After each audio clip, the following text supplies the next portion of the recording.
Hello, everybody. This is Henry Varela with ID My Athlete, and we want to welcome you today to our fourth episode of the ID My Athlete podcast. And this is a very special episode, especially for me, because we have Leah Varela on with us. And, Leah is a New Mexico native, an IMG soccer standout, and of course, just, full above board. She is my daughter. But so that Leah is the inspiration and mastermind behind ID My Athlete. So she felt that it was the best platform to be able to announce her college commitment. How are you doing today, Leah? I'm doing great. We just finished. We had a game earlier this afternoon, and we ended up winning 2-0 against a very strong Florida team. So it was a great way to kind of go throughout the day. But yeah, I'm doing great over here in Florida.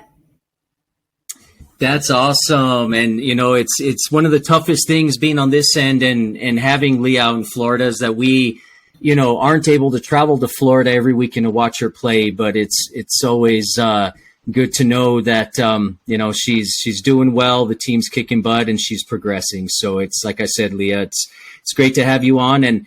And of course, there's a reason why we have you on today. And, I know that though anybody who's tuning in really, wants to be able to know pretty quickly, where's Leah going? What is she going to do? Where is she going to end up playing college soccer and continuing her studies? But before we get to that, of course, with you and I talking, I think it's really good for us to kind of talk a little bit about your journey and give some insight to, kind of what got you to where you're at right now and kind of what's going on. But so for those who don't know, Leah's been at the IMG Academy for 2.5 years. This is her third year. So, Leah, why don't you tell us a little bit about how this process started and what got you to IMG? Right. So it all started in the summer of 2020. This was right when COVID had just hit. I was with my family back home in New Mexico, of course, in quarantine. I was talking to my dad and my whole family, just wondering how could I get back to where we all were in playing soccer, and how could I still continue to improve and make myself a better player? And, I got that email that one day during the summer from IMG Academy that I was being recruited for their U15 team. And, it was almost a blessing from God at that point, because it was a way that it was an opportunity for me to branch out and almost get out of the state of New Mexico and be able to train with elite coaches and players around me and really become the best self that I could be. So we ended up traveling down to Florida, a long 26-hour drive with my whole family. And, it was definitely a journey. And as a whole family, we just felt like the moment we stepped not only into Bradenton, Florida, but on the IMG campus, that it was a place that I was meant to be. And it was a place that I was going to continue to grow, not only on the field, but as a person off the field and as a student athlete. And so, as a family all together, including my little sister, Natalie, we all decided I was going to come here. And I will never regret that decision, because it's brought me to so many things and new opportunities and challenges that I have today that I wouldn't have really accessible to me back at home in New Mexico.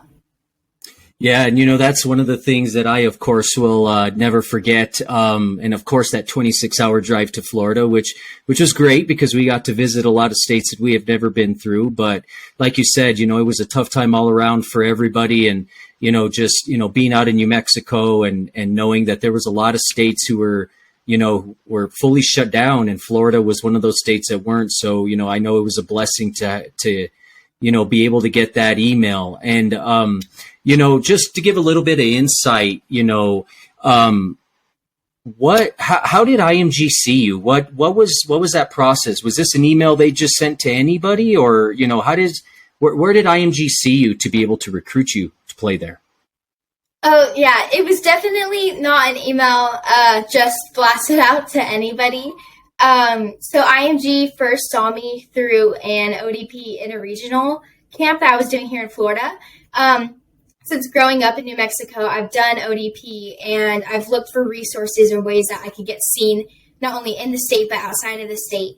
So that 2019 year, along with years before, I made the ODP New Mexico State team. I made the regional camp selection. From there, I made the regional team, which was about the top 18 girls from the whole West region of the United States. And from that, the whole team traveled down to Florida. We trained, we played, and that's where coaches here actually saw me and recruited me, which was just, again, like I said, like a blessing in disguise. I mean, we never knew that COVID was going to happen or hit, and it was just a way and a visual that, like, you never know who's watching, and you never know who might see you or pick you up, or like the way not only you play on the field, but how you act off the field. But yeah, like that's where I initially got recruited by IMG. And that's a great point. And I think that's one of the things that it's one of those cliche sayings, right? You got to always give 100% because you never know who's watching. But in your case, that was the absolute truth, right? And I think with some of the things we'll cover later, that's kind of clear that's kind of helped you as you've moved forward, even beyond, IMG. But, just kind of, as you got to IMG, and, the one thing I'll never forget, and, just so people know is it wasn't an easy decision, right? I mean, the thing as parents that, the questions that we get is how could you send your daughter away, right? She's 14 years old. I would never do that. I could never do that. But I think as parents, to give that point of view from our end, it was, we've always known with you that you've always had that mentality and that drive, and that if you stuck around here and weren't able to play or had to play with a mask on your face, you would have gone absolutely crazy. So I think, it's good for people to know that. And this, Leah, we had a lot of conversations around, you hear this all the time from politicians, but around the kitchen table, right? With both your sisters, your mom and I, and really, making sure this was the best place for you. And I think right now, we're happy with that decision as well. But, kind of moving on with your journey, coming from New Mexico, Leah, a lot of great players out in New Mexico. We got a lot of great ID My Athletes who've committed to some great schools, some D1, D2 schools. And so obviously there's a lot of talent here, but where you were headed to at IMG, right? Your team was made up of girls from all over the country who were number one players out of their own teams, right? Nobody was really looking at New Mexico. What was it like? What did you have to do stepping on that campus to really make yourself stick out and show people that you were there to be a dominant player at IMG? Oh, yeah. I mean, definitely from the moment I stepped in August 2020, it was a little intimidating at first. I mean, for me, myself, there was always that little fear just because I was 14 years old and I had just left my family, and it's like now I have to get ready and perform and show them like what I have to do. But, with great talent from all across the states, and especially like the East Coast and their style of soccer, I really took it as an opportunity more than a challenge to not only progress my game, but get to know these girls better and how they see the game, and to add that onto my game. I think with playing with top talent on one team, it is very hard to stick out, and that's for anybody on that team. And I think what I learned the most from coming on a team that's very tough and top notch, that, you have to work hard in order to be seen. And it's not only just one practice or one game, but it's every single day. And every single day you have to prove yourself that you are the best and that you do belong here. So I think being on a team that is really good not only helped myself improve, but everybody else around me on that team. And it really just showed how we were all there for one purpose and one commitment.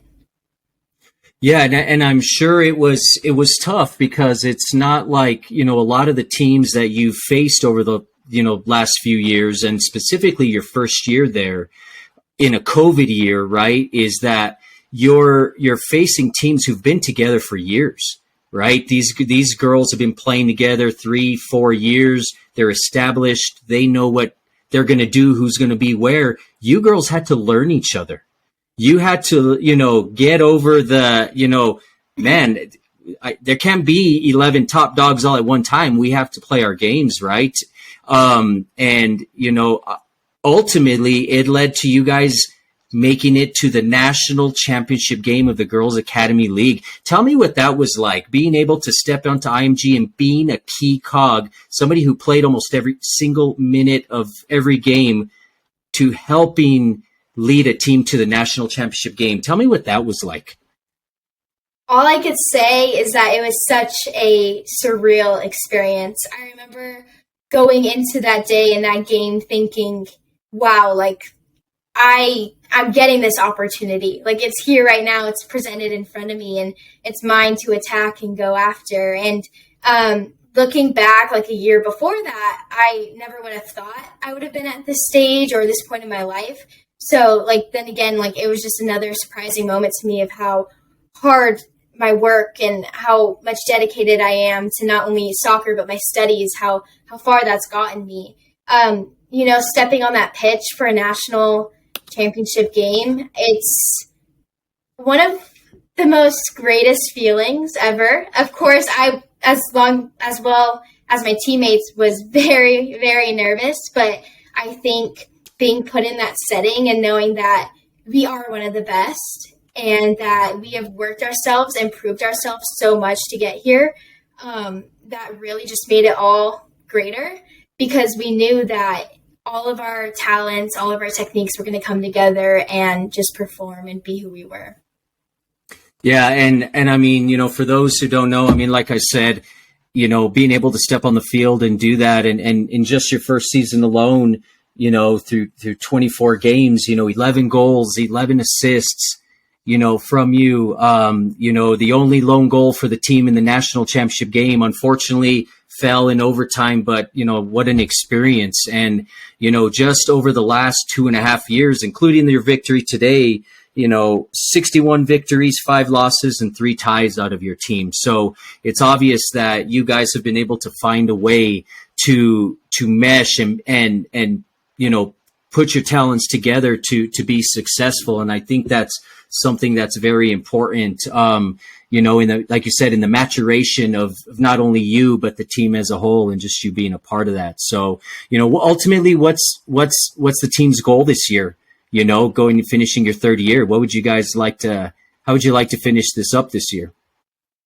Of course, I think the top goal on all of our dream boards right now is to make that national championship game again and ultimately win and show that, we are the top team in the nation. And along with other goals, especially now during the season in the Southeast Conference, we want to be undefeated and be the only undefeated team and be ranked first in the nation for all the Girls Academy teams. So, I mean, those are just a couple of goals that we live and we strive by every single day. I think as a team, every day, every training, every work lift, we just want to get better, and not only individually, but together.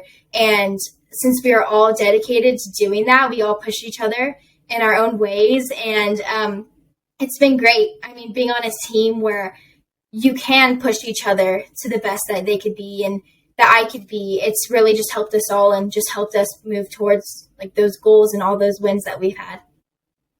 Well, that's great. And I know obviously we'll be watching you, right, as your parents, but I know others will be following along and seeing what you're doing. So, thank you for kind of giving us that. We could probably go over a lot more, but, we got some other things we want to make sure we get to with you. So, thank you for that insight. But, the next thing kind of leading into your decision and what's going to happen with that is the recruiting process, right? Obviously, going to IMG gave you a greater ability to be seen by more coaches, and especially because of playing in national championship games, playing in Champions League games through the Girls Academy League, you had an opportunity to be seen by more. June 15th came around just a few months ago. That was the first time that minutes ago. I know, it really was, right? It was really just a few months ago.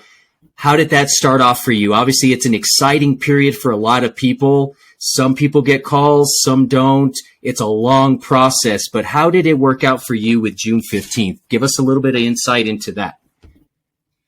June 15th. I think it will forever go down as a day that I will remember. I mean, of course, it's for people who don't know, it's the first day for soccer, at least, that going into your junior year that you could start talking to schools and colleges and kind of finding out where you want to go or who's interested in you. For my recruiting process, June 15th, where it all started, I had 18 Division I schools interested in me, and from all over the country. This was just very awesome. I mean, coming from New Mexico and being a girl and just trying to go out and try to accomplish my dreams, I feel like this was just a huge step in the process for me. Of course, with June 15th going on and getting those calls and calling coaches and being able to talk, one of the main things I figured out was just the relationship with the coaches and how important that was. And I mean, you could get so many calls, but the better relationship you have with coaches, I think the better you feel about the school and the more interested they are in you and the more interest you put in them, which is ultimately what you want out of a school and what a school should do to recruit you.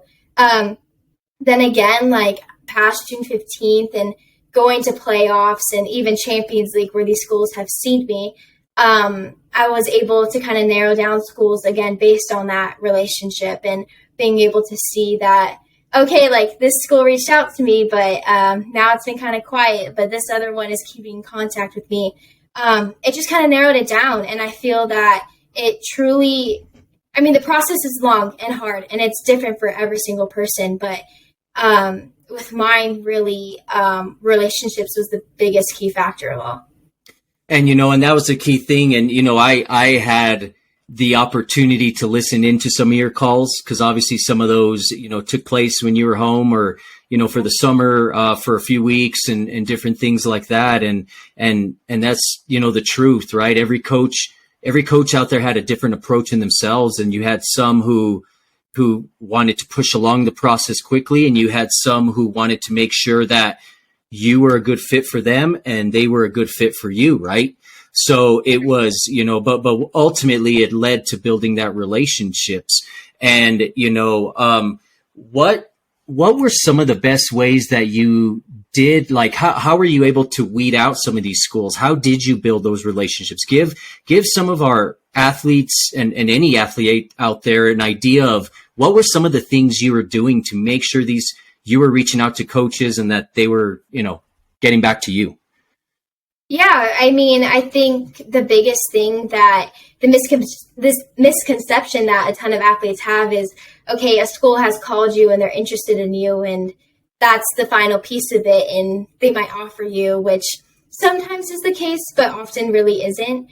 Throughout my recruiting process, I was contacted by, of course, a ton of Division I schools. And I think throughout my process, continuing to send highlight film and give updates on my game, and how I was doing, how I was training, what was going on with me, maybe academic achievements I obtained and different things that I was looking forward to or I wanted them to know. That also really helped me, again, like connect with coaches on a different level and really show them the type of person I was and who I was becoming and get that relationship just to become better. I feel that having calls with coaches is awesome and being able to ask questions about the university or where they might see you playing and where they might see their program down the road. And just asking so many questions continuously is really like the main thing that helped me narrow it down and really just find my true place that felt like home. And let's see if you can remember this, but what was one of the main questions that you always asked a coach? And it had to do with kind of rankings.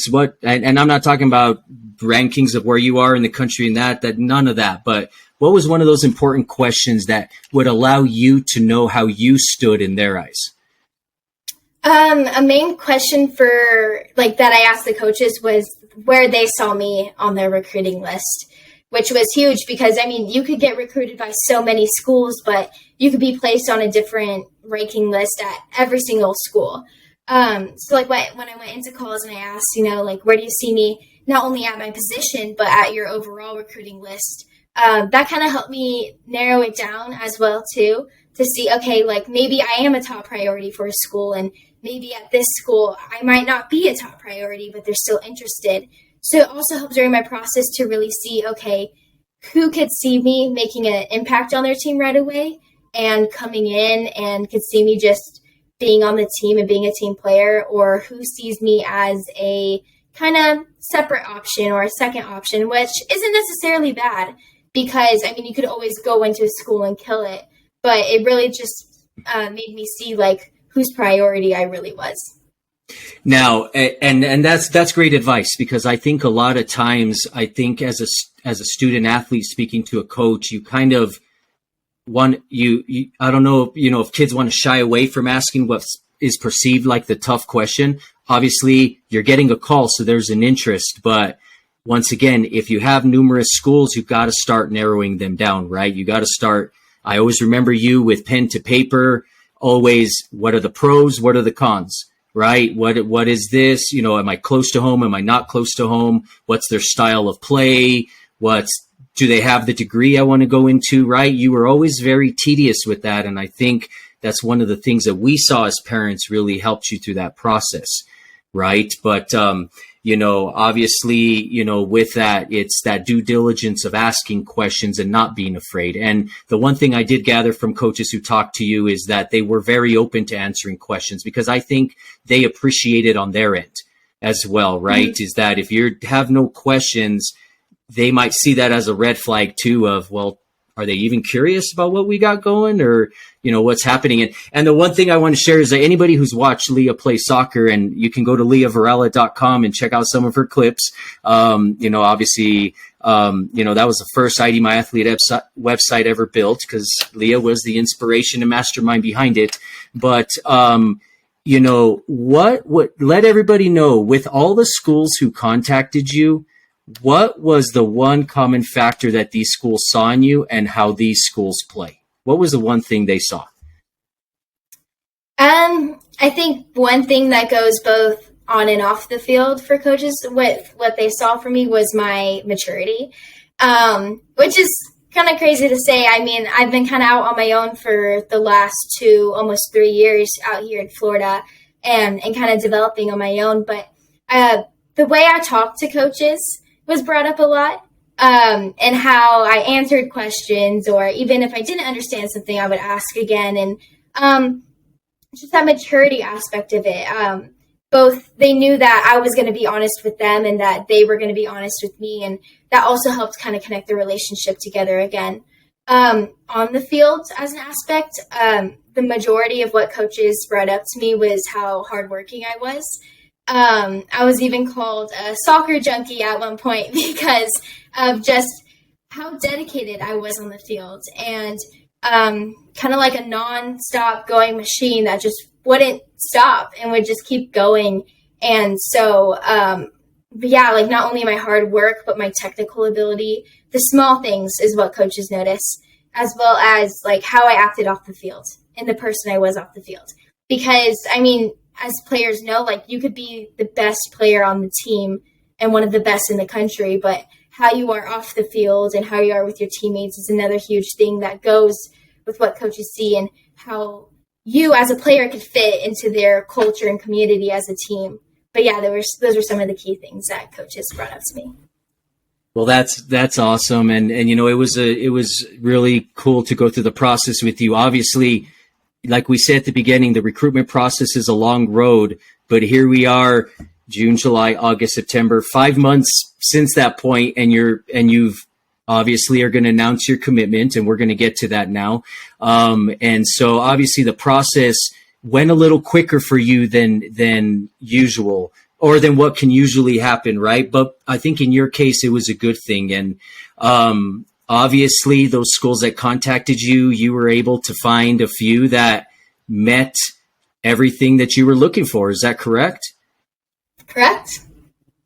And, I think, at this time, we're almost 25 minutes into this. So I know people are, if they're fast forwarding to this or trying to do, hopefully they're listening to you as well. But, we kind of want to get to the meat and potatoes, Leah. It's time to let people know. I think we got some guesses out there. We got people who think you're going one way or the other. I think, of course, people who know you have a better idea of who those choices might be. Others that don't know you might not know. But I'm going to open the floor to you, Leah. And at this time, why don't you go ahead and let us know, where will Leah Varela, New Mexico native, be?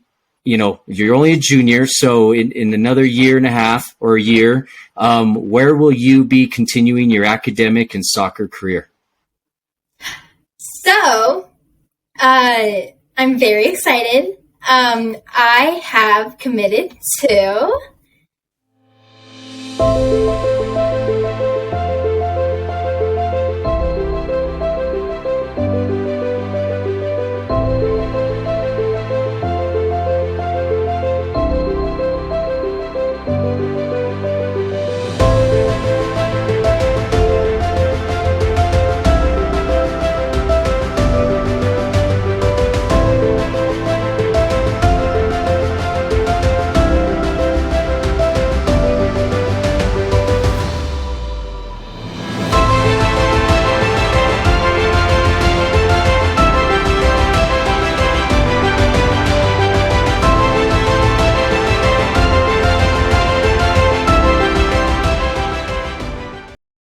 I've committed to the Mississippi State Bulldogs. Hail State! Yay! Congratulations, Leah. We have to tell you, as your parents and with the sacrifice on your end, and obviously there was a lot of sacrifice family wise, and the support from all of us and friends and family, and we are so proud of you, and we want people to know that this decision did not come lightly. And there's a lot of joy in our household right now. Leah, let everybody know, how did this decision come about, and give us some insight in that. It's exciting. Yeah.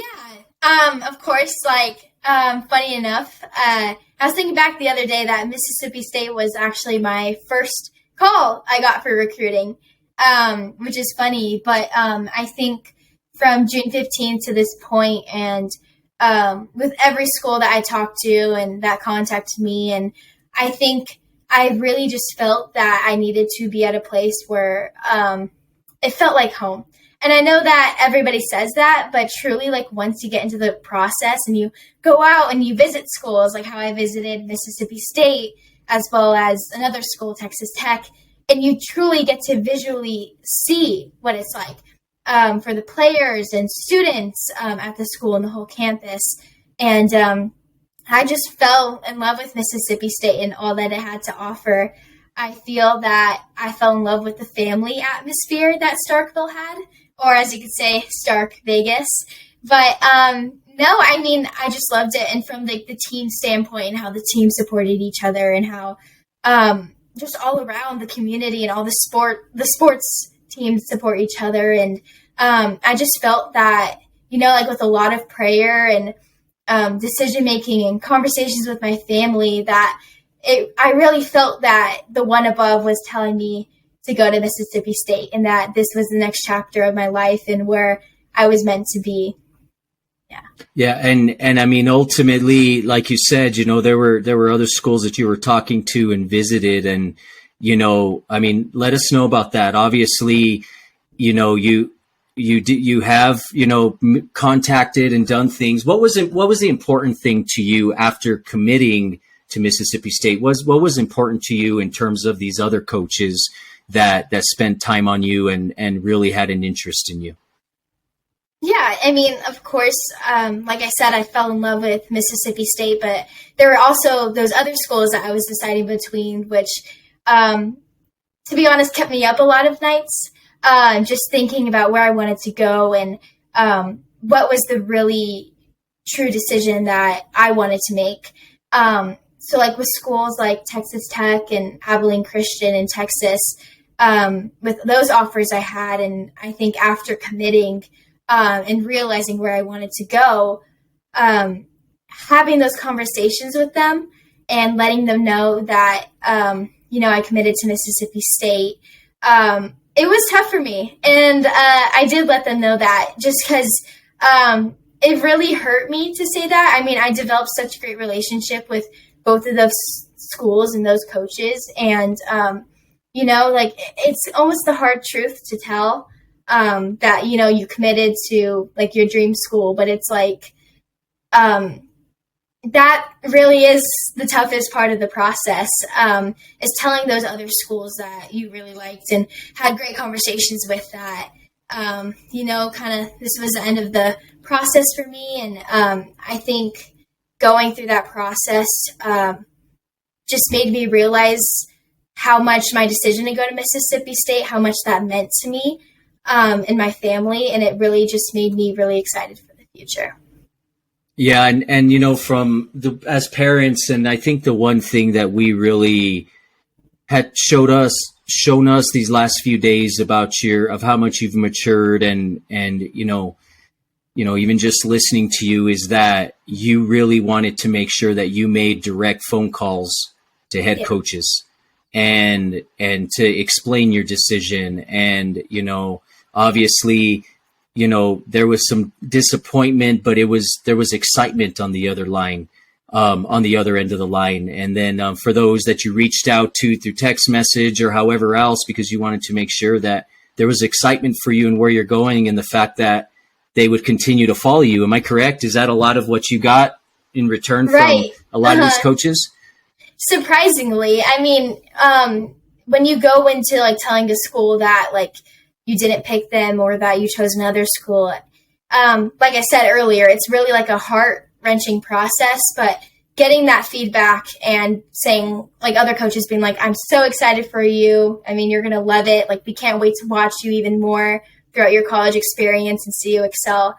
It just made me feel good about it. I mean, the recruiting process for everybody is long and hard, especially for college coaches too. So I think getting that information and almost that kind of extra support from those coaches really encouraged me, especially when I get into the college game, to play my best and be better and be one of the great players in the SEC conference and nationally. Yeah. And, kind of jumping now to Mississippi State, right. And I had the pleasure of being able to attend with you on that visit because of course, your mom and sisters weren't able to get away, to go with us, but, kind of that same boat, tell us what you're really looking forward to in going to Mississippi State. I mean, you got some great coaches there. You got a great atmosphere. Give us some insight on some of the things that are exciting you the most with this decision. To be honest, I'm really looking forward to playing and being on the team. I think with Mississippi State being in the SEC, which is a really competitive conference, a Power 5 conference actually, and being able to compete against top teams that are in the NCAA tournament and have always strived for greatness for years before. And also just being able to compete with my teammates who are also committing to SEC schools is also really exciting. And I think what I'm looking most forward to about being in Starkville is, like I said, the community around it and the family atmosphere. And just like the immense support around not only all sports, but soccer really. And being able to play on a team where everybody supports each other and just being there with everybody who strive for greatness and work hard every day, not only as a core value, but a standard, is really, really special to me. And that's what I'm looking forward to. And real quick, tell us, when you made the call to Coach Armstrong, Coach Dunleavy, Coach Zimmerman, what was that like, letting them know? How did that go? What was that call like? I was so nervous. I even told the coaches at one point that I was just literally shaking holding the phone there because I was on a FaceTime call with all of them. And it was a feeling that I had never experienced before.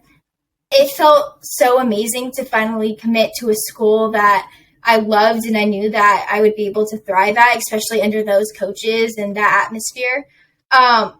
It was just such a surreal experience being able to tell them that, I want to commit to that school and that I want to play under them, and the amount of support that they've had for me, not only during that call in that area there, but the whole process and where they saw me back even last year during when they could only watch me and couldn't really contact me. I just felt that I belonged there, and I felt that it was the right decision. Well, that's, thank you for sharing your insight with everybody and letting them know how that goes. And, with what we're doing here at ID My Athlete, that's been one of the biggest things, right? Is how do we help get any athlete who has that ambition to play whatever sport at whatever level to help them get recognized as much as we can, right? There's so many ways to do that, but however we can do that, we can do that. And from our end, you, once again, you were that inspiration. And I think that's why it was important for us, even though this interview's gone, really long, was just to share that insight, and that everybody's got a different journey, and that ultimately it can lead to finding that place that feels like home. Right. And doing that. So, before we wind down, Leah, is there anything that you would like to, finish up with or share with everybody, or, anything about all of this? I think that especially with athletes all around the country, and not even just New Mexico, but everywhere, every point of the world, for me, I never thought that I would have ended up in Mississippi and choosing Mississippi State ever, especially like if you asked me a year ago where I thought I'd be going, it'd be a totally different answer. But I think really during this whole recruiting process, it can be very nerve-wracking, and players, especially like me, just anxious, and that anxious feeling of I want to commit and I want to go to a school right now and I just want to get it over with. But I think the more time you take and the more details you get and where you see yourself, because it can ultimately change throughout the process.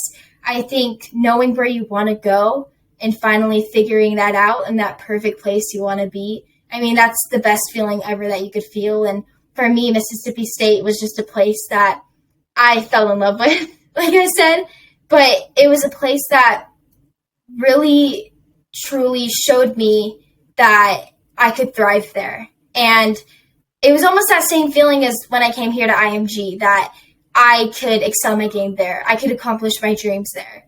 And that's ultimately why I chose it. But yeah, I mean, it's just keeping your options open.